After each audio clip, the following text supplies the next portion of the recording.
नमस्कार दोस्तों, मैं राकेश कुमार स्वागत करता हूं आपको अपने चैनल हिंदू विद्या पर।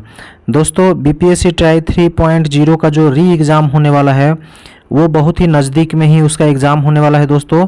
तो चलिए हम लोग अब तक का मॉडर्न हिस्ट्री का जितना भी महत्वपूर्ण क्वेश्चन हम लोग का छूटा हुआ था दोस्तों, वो सारा क्वेश्चन हम लोग देखेंगे। इसमें ये भी देखेंगे कि बीपीएससी 68वीं बीपीएससी में जो क्वेश्चन पूछा हुआ है वो मैं क्वेश्चन इसमें लाया हूँ, हिस्ट्री का क्वेश्चन, जो आप लोगों को आइडिया मिलेगा दोस्तों कि किस तरह से एग्ज़ाम में बीपीएससी क्वेश्चन पूछता है और हम लोगों को क्या पढ़ना चाहिए। तो चलिए सारा क्वेश्चन हम लोग देखते हैं, उसके साथ बहुत सारे महत्वपूर्ण क्वेश्चन को भी हम लोग देखेंगे। तो चलिए बिना देरी के वीडियो को स्टार्ट करते हैं। और मैं एक महत्वपूर्ण सूचना देना चाहता हूं दोस्तों आप लोगों को कि इसका जो पीडीएफ है मैं डिस्क्रिप्शन में इसका लिंक दे दूंगा, आप लोग पीडीएफ भी इसका डाउनलोड कर पाइएगा। ठीक है दोस्तों, तो चलिए हम लोग बिना देरी के वीडियो को स्टार्ट करते हैं। हाँ, अभी तक आप लोगों ने मेरे चैनल को सब्सक्राइब नहीं किया है दोस्तों तो प्लीज़ सब्सक्राइब कर लीजिए। ठीक है, देखिए यहाँ फर्स्ट क्वेश्चन है दोस्तों कि कांग्रेस में दूसरा विभाजन कब हुआ था। अभी तक हम लोगों ने पढ़ते आए हैं कि कांग्रेस में प्रथम विभाजन हुआ था। अभी तक बहुत सारे बच्चे ये भी नहीं जानते होंगे कि कांग्रेस में दूसरा भी विभाजन हुआ था और ये बीपीएससी का पूछा हुआ क्वेश्चन है। ठीक है, ये बीपीएससी में पूछा हुआ है कि कांग्रेस में दूसरा विभाजन कब हुआ था। तो देखिए इसका सही आंसर हो जाएगा ऑप्शन नंबर बी। ठीक है, ये ऑप्शन नंबर बी इसका सही आंसर हो जाएगा। कांग्रेस का जो दूसरा विभाजन हुआ था 1918 में हुआ था। चलिए आज हम लोग जानते हैं कि आप लोग तो जानते होंगे कि पहला विभाजन जो 1907 में हुआ था सूरत अधिवेशन में, ठीक है, उसको ही आप लोग जानते हैं, लेकिन दूसरा विभाजन बीपीएससी ने पूछ डाला है तो इसको हम लोग देख लेते हैं। ठीक है, ये क्यों हुआ था और मतलब किस बात पर हुआ था ये दोस्तों, ये भी हम लोग आज देखने वाले हैं। देखिए यहाँ पर आप लोगों को मालूम है ना कि 1916 में कांग्रेस का जो लखनऊ अधिवेशन हुआ था उसमें दोनों पार्टी मिल गया था। कौन कौन सा? मुस्लिम लीग तथा भारतीय राष्ट्रीय कांग्रेस, और गरम दल और नरम दल में भी समझौता हो गया था। ठीक है, इस समय तक बाल गंगाधर तिलक जो थे वो मांडले जेल से छूट करके आ गए थे, जानते हैं ना आप लोग, क्योंकि 1908 में बाल गंगाधर तिलक को गिरफ्तार किया गया था, 6 साल के लिए मांडले जेल भेजा गया था। तो देखिए 1908 में ये जेल गए थे, 16 में ये वापस आ गए, 6 साल बाद 14 में ये वापस आ गए। तो 15 एक साल ये रेस्ट लेते हैं और 16 में ये लखनऊ का जो अधिवेशन होता है दोस्तों उसमें ये भाग लेते हैं। उसमें ये होम रूल लीग जो एनी बेसेंट ने स्थापना किया था दोस्तों, उसके बहुत सारे जो एम्प्लॉय थे, बहुत सारे उसके कार्यकर्ता थे दोस्तों, उसमें बढ़ चढ़ के भाग लिए थे। ठीक है, होम रूल लीग के जो संस्थापक थी एनी बेसेंट और एक संस्थापक बाल गंगाधर तिलक भी थे दोस्तों, महाराष्ट्र में इन्होंने भी किया था। ठीक है, तो ये तो आप लोग जानते हैं, मैंने बताया भी है, लेकिन मैं यहाँ बताना चाहता हूँ कि जो 1916 का जो अधिवेशन हुआ था उसके अध्यक्ष बनाए गए थे किसको? अंबिका चरण मजुमदार को। लेकिन बाल गंगाधर तिलक बनाना चाहते थे एनी बेसेंट को, क्योंकि होम रूल लीग काफ़ी सफलता से अपना आंदोलन चला रहा था दोस्तों। ठीक है, इसीलिए बाल गंगाधर तिलक जो थे वो एनी बेसेंट को लखनऊ अधिवेशन में बनाना चाहते थे अध्यक्ष, लेकिन अंबिका चरण मजुमदार को बनाया गया था वहाँ पे। ठीक है, अगले साल 1917 में किसी तरह एनी बेसेंट को बना ही दिया गया। ठीक है, 1917 में अगर पूछ देगा कि कांग्रेस का अधिवेशन का अध्यक्ष कौन थी तो वो एनी बेसेंट थी। और इनके बारे में ये और भी एक क्वेश्चन पूछा था, आप लोग जानते होंगे कि जो एनी बेसेंट थी दोस्तों ये प्रथम थी, क्या प्रथम महिला थी जिसे कांग्रेस का अध्यक्ष बनाया गया था दोस्तों। ठीक है, तो यहाँ देखिए लखनऊ अधिवेशन होता है दोस्तों, इसमें इनको लखनऊ अधिवेशन के बाद 1917 में इनको बनाया जाता है, क्या अध्यक्ष बनाया जाता है, किसको? एनी बेसेंट को। तो ये भी आप लोग ध्यान में रखिएगा। ठीक है, 1918 में जो था वो बाल गंगाधर तिलक का नाम का प्रस्ताव आ गया था दोस्तों, क्योंकि देखिए 1918 में पूर्णतः सभी लोगों के सहयोग से बोला गया था कि अगली बार बाल गंगाधर तिलक को हम लोग होम रूल लीग बोल रहे हैं, भारतीय राष्ट्रीय कांग्रेस का हम लोग अध्यक्ष बनाएंगे। ठीक है, लेकिन ये चले गए थे ब्रिटेन, ये ब्रिटेन क्यों गए थे दोस्तों, ये भी क्वेश्चन पूछा हुआ है। क्योंकि वेलेंटाइन सिरोल एक अंग्रेज अधिकारी था, इन पर एक मानहानि का मुकदमा किए थे दोस्तों। वेलेंटाइन सिरोल पर कौन किए थे, बाल गंगाधर तिलक। उसी का केस लड़ने के लिए ब्रिटेन चले गए थे। अब देखिए उधर ब्रिटेन चले गए और इधर कांग्रेस का अध्यक्ष इनको बना दिया गया था। तो जब दिल्ली में इसका बैठक हो रहा था तो इनके जगह पर मदन मोहन मालवीय जी को अध्यक्ष बना दिया गया दोस्तों। और बाल गंगाधर तिलक आज तक एक बार भी, देखिए इतने महत्वपूर्ण नेता थे लेकिन एक बार भी ये भारतीय राष्ट्रीय कांग्रेस के अध्यक्ष नहीं बने थे दोस्तों। ये क्वेश्चन बीपीएससी में भी पूछा हुआ है कि कौन, लाल बाल पाल, ये 3 नेता थे गरम दल के, इनमें से कौन थे जिन्हें भारतीय राष्ट्रीय कांग्रेस का अध्यक्ष नहीं बनाया गया था। तो यही थे दोस्तों बाल गंगाधर तिलक। एक बार इनको मौका मिला 1918 में बनने का, तो वो भी ये नहीं बन पाए दोस्तों। ठीक है, तो चलिए ये भी आप लोग ध्यान रखिएगा, ये भी क्वेश्चन पूछता है और पूछा हुआ क्वेश्चन है ये। ठीक है, तो चलिए यहाँ तक हम लोग देख लिए और ये भी आप लोग को मालूम चल गया कि 1918 में जब मदन मोहन मालवीय को बना दिया गया बाल गंगाधर तिलक के जगह पर, तो फिर उस समय जो उदारवादी नेता, आप लोग समझ रहे हैं ना उदारवादी नेता को, उदारवादी नेता सब उस समय के महत्वपूर्ण जो नेता थे वो थे कौन, सुरेंद्र नाथ बनर्जी। यहाँ पर देखिए मैं ये सारा चीज़ लिख दिया हूँ, ये आप पीडीएफ में आप लोग पढ़ लीजिएगा। सुरेंद्र नाथ बनर्जी उस समय के सबसे महत्वपूर्ण उदारवादी नेता थे। इनको लगा कि अब जो है ये कांग्रेस में जो उदारवादी लोग हैं उनका कोई वर्चस्व नहीं रह गया है दोस्तों। अब केवल जो उग्रवादी नेता थे, उग्रपंथी नेता थे, उनका वर्चस्व कायम हो चुका था।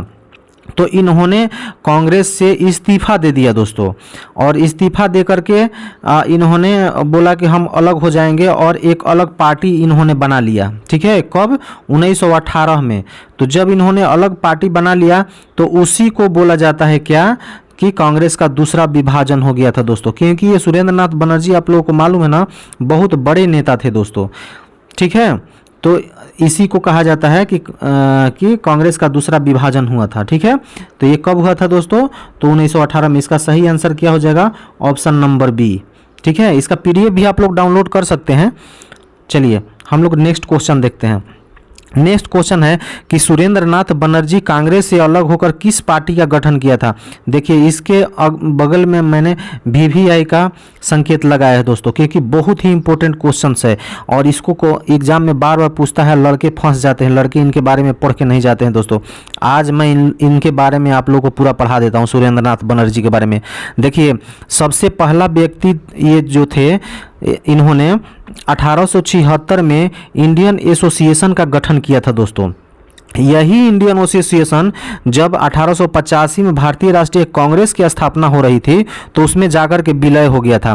कहा जाता है दोस्तों, देखिए यहाँ पे मैं लिख दिया हूँ, आप लोगों को मदद मिलेगा इससे जब पीडीएफ आप लोग पढ़िएगा। कहा जाता है कि अगर भारतीय राष्ट्रीय कांग्रेस का स्थापना नहीं हुआ होता दोस्तों, जो भारतीय राष्ट्रीय कांग्रेस आज है इसका स्थापना नहीं हुआ होता, तो इंडियन एसोसिएशन सबसे महत्वपूर्ण संस्था थी उस समय के टाइम में।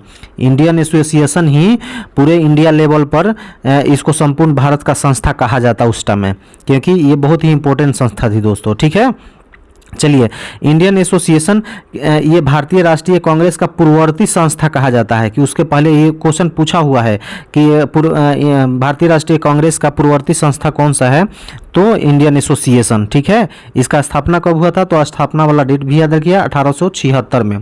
ठीक है, चलिए सुरेंद्र नाथ बनर्जी को बंगाल का पिता कहा जाता है। जानते हैं क्यों कहा जाता है, क्योंकि जो स्वदेशी आंदोलन चला था दोस्तों 1905 में, उस स्वदेशी आंदोलन में सबसे बढ़ चढ़ करके सबसे महत्वपूर्ण नेता यही सुरेंद्र नाथ बनर्जी थे। स्वदेशी आंदोलन के बंगाल के सबसे महत्वपूर्ण नेता कौन थे दोस्तों, तो सुरेंद्र नाथ बनर्जी। इतना तो आप लोगों को मालूम चल गया ना, बहुत सारा फैक्ट्स भी आप लोगों को मिल गया। ठीक है दोस्तों, चलिए यहाँ पर देखिए, तो इसका सही आंसर क्या हो जाएगा, ऑप्शन नंबर ए। ठीक है दोस्तों, इसका सही आंसर हो जाएगा option number A, Akhil Bharatiya उदारवादी संघ। ये जब वहाँ से 1900 जब कांग्रेस का दूसरा फूट हुआ था दोस्तों 1918 में, तो ये अलग हो करके ऑल इंडिया नेशनल फेडरेशन का इन्होंने स्थापना किया था दोस्तों, उसी का हिंदी में नामकरण किया गया है कि अखिल भारतीय उदारवादी संघ। ये उदारवादियों का एक संघ बनाए थे, क्योंकि ये जानते थे कि अब तो कांग्रेस में मतलब उग्रवादियों के चलते हम लोग का वर्चस्व जो है ख़त्म होते जा रहा है धीरे धीरे, तो इन्होंने उदारवादी संघ की स्थापना कर डाली। इंडियन एसोसिएशन का भी स्थापना इन्होंने ही किया था दोस्तों। देखिए इस ऑप्शन नंबर बी में है कि इंडियन एसोसिएशन का भी स्थापना इन्होंने ही किया था, लेकिन ये कब किया था? 1876 में ही कर दिया था। सर्वेंट ऑफ इंडियन सोसाइटी की स्थापना आप लोग बताइए किसने किया था दोस्तों? तो सर्वेंट ऑफ इंडियन सोसाइटी की स्थापना ये गोपाल कृष्ण गोखले थे। गोपाल कृष्ण गोखले, आप लोग को मालूम है ना कि ये भी उदारवादी नेता थे, ठीक है, और महात्मा गांधी के गुरु भी थे। चलिए अब बहुत सारा यहाँ पे हम लोग फैक्ट्स देख लेते हैं दोस्तों। 1917 में क्या हुआ था कि 1917 में ब्रिटेन के प्रधानमंत्री थे लॉर्ड जॉर्ज। ये कौन थे दोस्तों? Lord George. हाँ, तो जैसे ही ये उस समय प्रथम विश्व युद्ध चल रहा था, आप लोग को मालूम है ना कि प्रथम विश्व 1914 से 18 तक चला था। तो प्रथम विश्व युद्ध के समय में ब्रिटेन के प्रधानमंत्री कौन थे?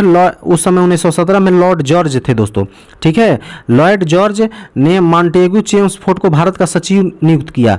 उस समय भारत का सचिव किसको नियुक्त किया गया था? मॉन्टेग्यू चेम्सफोर्ड को।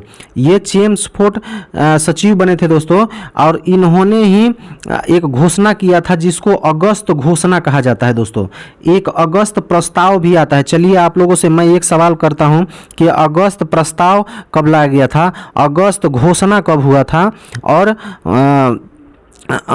अगस्त डिक्लेरेशन एक आता है, अगस्त डिक्लेरेशन कब हुआ था? ये तीन एक ही तरह के तीन सवाल है, या तीनों सवाल में बच्चे फंसते हैं। तो आज मैं आप लोगों को एक बता दे रहा हूं कि अगस्त घोषणा 1917 में हुआ था। कौन किया था? Montagu Chelmsford. आप लोगों को बताना है कि अगस्त प्रस्ताव कब आया था दोस्तों, ठीक है। तो अगस्त प्रस्ताव कब लाया गया था ये आप लोगों को बताना है। एनी बेसेंट ने चेम्सफोर्ड के सुधार की घोषणा का स्वागत किया। जब ये चेम्सफोर्ड ने सुधार का 1919 में जो अधिनियम उसी पे बना था दोस्तों, उसी को हम लोग चेम्सफोर्ड सुधार के नाम से भी जानते हैं। तो एनी बेसेंट जो होम रूल आंदोलन चला रही थी, हाँ, तो उसने इसका स्वागत किया कि चलो अब तो कुछ अच्छा होने वाला है, ठीक है। तो उन्होंने इसका स्वागत किया। हाँ, इसके बदले में क्या हुआ फिर से कि 1917 में कांग्रेस के अध्यक्ष एनी बेसेंट ही थी दोस्तों, और इन्होंने ही स्वागत कर दिया था। तो चलिए कांग्रेस की तरफ से भी स्वागत हो गया। हाँ, और इन्होंने स्टेटमेंट एक दिया था, बहुत ही महत्वपूर्ण स्टेटमेंट, ये बीपीएससी में पूछा हुआ है। देखिए यहाँ पे महत्वपूर्ण जो स्टेटमेंट है मैं यहाँ पे आप लोगों को नोट कर देता हूँ, ठीक है। यहाँ पे ये पढ़ लीजिएगा कि भारत अनुग्रहों के लिए अब घुटनों पर नहीं बल्कि अपने पैरों पर खड़ा होकर अपने अधिकारों की मांग करेगा। अनुग्रह जो होता है ना दोस्तों, अनुग्रह मतलब विग्रह जो होता है कि अब हम लोग मतलब रिक्वेस्ट करने वाले नहीं हैं, अपने घुटनों पर होकर रिक्वेस्ट नहीं करेंगे, इसके बदले अपने पैरों पर खड़ा होकर अधिकारों की मांग करेंगे। ये इनका स्टेटमेंट है, ठीक है दोस्तों। तो ये भी आप लोग देख लीजिएगा, ठीक है। चलिए, तो इसका आंसर आप लोगों को मिल गया। चलिए हम लोग नेक्स्ट क्वेश्चन देखते हैं। नेक्स्ट क्वेश्चन में है कि होम रूल लीग के सचिव किसे बनाया गया था। चलिए आप लोगों को तैयारी अच्छी होगी तो आप लोग बताएंगे कि होम रूल लीग के सचिव किसे बनाया गया था। तो देखिए यहाँ पे इसका आंसर हो जाएगा जॉर्ज अरुंडेल। जॉर्ज अरुंडेल को होम रूल लीग का सचिव बनाया गया था। यहाँ पर मैं बता दिया हूँ, देखिए यहाँ पर जो होम रूल लीग था उसके अध्यक्ष कौन थे दोस्तों? तो एनी बेसेंट थी, ठीक है। और जॉर्ज अरुंडेल को क्या बनाया गया था? सचिव। अन्य सहयोगियों में थे वीपी वाडिया, ये अन्य सहयोगियों के रूप में थे। और इसका मुख्यालय कहाँ पर था दोस्तों? अड़यार मद्रास में था, ठीक है। ये तीनों चीज़ आप लोग ध्यान रखिए, पीडीएफ डाउनलोड कर लीजिएगा, बार बार देख लीजिएगा, आप लोगों को याद हो जाएगा। इसलिए इसका सही आंसर क्या हो जाएगा? ऑप्शन नंबर बी, जॉर्ज और अरुंडेल।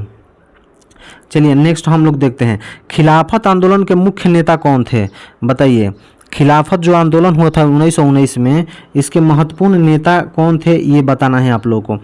तो देखिए यहाँ पे पहला ऑप्शन में है शौकत अली, दूसरा में है मोहम्मद अली, हाँ, और तीसरा ऑप्शन में है उपयुक्त दोनों। तो इसका सही आंसर हो जाएगा उपयुक्त दोनों, क्योंकि देखिए शौकत अली और मोहम्मद अली ये दोनों अली बंधु के नाम से जाने जाते थे, और यही इसका महत्वपूर्ण नेता थे दोस्तों, ठीक है।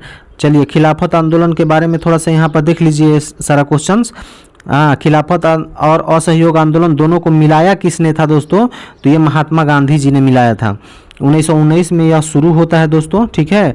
इसके नेता थे अली बंधु, ठीक है। इसका नाम था मोहम्मद अली तथा शौकत अली, ठीक है। सारा फैक्ट्स मैं इसमें दे दिया हूँ, आप लोग देख लीजिएगा। चलिए नेक्स्ट क्वेश्चन हम लोग देखते हैं। नेक्स्ट क्वेश्चन में है कि भारतीय राष्ट्रीय कांग्रेस के 1905 से 1917 के अवधि को क्या कहा जाता है? 1905 से लेकर के 1917 के अवधि को क्या कहा जाता है? तो देखिए, पहला ऑप्शन है उदारवादी चरण, दूसरा है उग्रवादी चरण, तीसरा है गांधी युग, या इनमें से कोई नहीं। तो इसका सही आंसर क्या हो जाएगा दोस्तों? उग्रवादी चरण।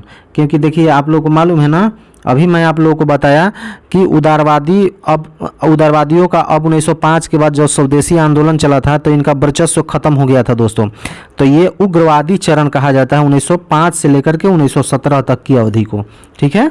चलिए नेक्स्ट क्वेश्चन हम लोग देखते हैं। 1919 के अधिनियम में द्वैध शासन डायरकी धारणा को जिस व्यक्ति ने परिचय कराया वो कौन थे? देखिए, बार बार क्वेश्चन पूछा हुआ है, इसको देख लीजिएगा। 1919 में द्वैध शासन लाया गया था। द्वैध शासन का मतलब जानते हैं क्या? कि उस समय जो 1919 में क्या किया गया था दोस्तों, कि जो सेंट्रल लेवल का जो मतलब सवाल था और जो स्टेट लेवल का था, उसको दोनों को अलग कर दिया गया था दोस्तों। आप लोग पढ़ते हैं ना अभी संघ सूची, राज्य सूची, ये उसी समय का देन है दोस्तों, द्वैध शासन का ही देन है। संघ सूची सेंट्रल सरकार के लिए लागू कर दिया गया था और राज्य सूची एक बनाया गया था जिसमें राज्य सरकार उसमें काम करती थी। तो ऐसा सूची बनाया गया था, इसी को हम लोग डायरकी पढ़ते हैं, द्वैध शासन इसका नाम दिया गया है, ठीक है दोस्तों। तो चलिए, ये किसने दिया था? तो माउंटेग्यू ने दिया था। माउंटेग्यू था कि तेज बहादुर सप्रू थे कि मिंटो थे कि चेम्सफोर्ड थे? तो इसका सही आंसर हो जाएगा चेम्सफोर्ड। क्योंकि देखिए, उस समय चेम्सफोर्ड सुधार के नाम से आया था दोस्तों। हाँ, और माउंटेग्यू थे तो ये ब्रिटेन में थे, ठीक है। ये भारत सचिव वहाँ पर बनाए गए थे। चेम्सफोर्ड यहाँ पर गवर्नर जनरल था उस समय का, सॉरी गवर्नर जनरल मैं बोल रहा हूँ, वायसराय चेम्सफोर्ड था, ठीक है दोस्तों। तो चलिए, इसका सही आंसर क्या हो जाएगा? Option number D. चलिए हम लोग नेक्स्ट क्वेश्चन देखते हैं। नेक्स्ट में है कि असहयोग आंदोलन 1920 से 22 को क्यों निलंबित किया गया था दोस्तों? ये भी देखिए क्वेश्चन बार बार पूछा गया है। तो क्यों निलंबित किया गया था? आप लोगों को मालूम है ना कि जो चौरा चौरी कांड हो गया था दोस्तों 5 फरवरी 1922 को, उसी के कारण महात्मा गांधी ने असहयोग आंदोलन को रिटर्न ले लिया था दोस्तों, ठीक है। तो यही इसका सही आंसर हो जाएगा। नेक्स्ट क्वेश्चन है कि निम्नलिखित में से किस आंदोलन में हिंदू मुस्लिम एकता देखने को मिलती है दोस्तों? हिंदू और मुस्लिम की एकता किस आंदोलन में देखने को मिलती है? स्वदेशी आंदोलन में कि असहयोग आंदोलन में कि सविनय अवज्ञा आंदोलन में कि भारत छोड़ो आंदोलन में? तो इसका सही आंसर हो जाएगा असहयोग आंदोलन में, ठीक है। क्योंकि असहयोग आंदोलन में आप लोगों को मालूम है ना कि हिंदू मुस्लिम एकता दिखाने के लिए क्या हुआ था कि उस समय के हम लोगों के सबसे महत्वपूर्ण हिंदुओं के नेता थे दोस्तों स्वामी श्रद्धानंद। वो दिल्ली के जामा मस्जिद में बैठ करके और वहाँ से बहुत सारा मतलब आदेश जारी कर रहे थे दोस्तों। और जो मुस्लिम थे वो मंदिरों में जा कर के बहुत सारे पुजारियों को ऐसा संदेश देते थे। तो ये क्यों किया जाता था ऐसा? क्योंकि हिंदू मुस्लिम एकता को प्रदर्शित करने के लिए, ठीक है। और यहाँ तक हुआ था कि हिंदू मुस्लिम एक दूसरे के पैर तक छुए थे दोस्तों, हाँ, एकता को दिखाने के लिए, ठीक है। तो इसका सही आंसर हो जाएगा असहयोग आंदोलन, ऑप्शन नंबर बी, ठीक है। चलिए हम लोग नेक्स्ट क्वेश्चन देखते हैं। महात्मा गांधी ने सर्वप्रथम किस आंदोलन में भूख हड़ताल को प्रमुख हथियार बनाया था? यहाँ पर देखिए भूख हड़ताल, आप लोगों को मालूम है ना कि महात्मा गांधी ने सर्वप्रथम भारत में जो सत्याग्रह स्टार्ट किया था वो 1917 में किया था चंपारण सत्याग्रह से। लेकिन चंपारण सत्याग्रह में इन्होंने भूख हड़ताल नहीं किया था दोस्तों। भूख हड़ताल ये पहली बार अहमदाबाद मिल मजदूर आंदोलन जो सत्याग्रह चलाया गया था उसमें इन्होंने भूख हड़ताल को अपना प्रमुख हथियार बनाया था। तो इसका सही आंसर हो जाएगा ऑप्शन नंबर बी, ठीक है। नेक्स्ट क्वेश्चन हम लोग देखते हैं। बक्सर की लड़ाई के बाद कौन सा संधि हुआ था, ये बताइए। बक्सर की लड़ाई के बाद कौन सा संधि हुआ था? ये देखिए इसका सही आंसर हो जाएगा इलाहाबाद की संधि, ठीक है। इलाहाबाद की संधि आप लोगों को मालूम है ना कि इलाहाबाद की संधि कब हुआ था? तो ये 12 अगस्त 1765 को हुआ था दोस्तों, 1764 में बक्सर की लड़ाई हुआ था और 12 अगस्त 1765 को इलाहाबाद की प्रथम संधि हुई थी, जिसमें आप लोगों को मालूम है ना कि बिहार उड़ीसा की जो दीवानी व्यवस्था थी दोस्तों, जो टैक्स वसूली करने का जो व्यवस्था था वो अंग्रेज़ों को मिल गया था दोस्तों, दीवानी व्यवस्था। ये 12 अगस्त का डेट आप लोग बहुत ही इंपॉर्टेंट है, ये आप लोग याद रखिएगा, ठीक है। और 4 दिन बाद 16 अगस्त को फिर द्वितीय संधि होता है, द्वितीय संधि होता है, इलाहाबाद की द्वितीय संधि के नाम से जाना जाता है।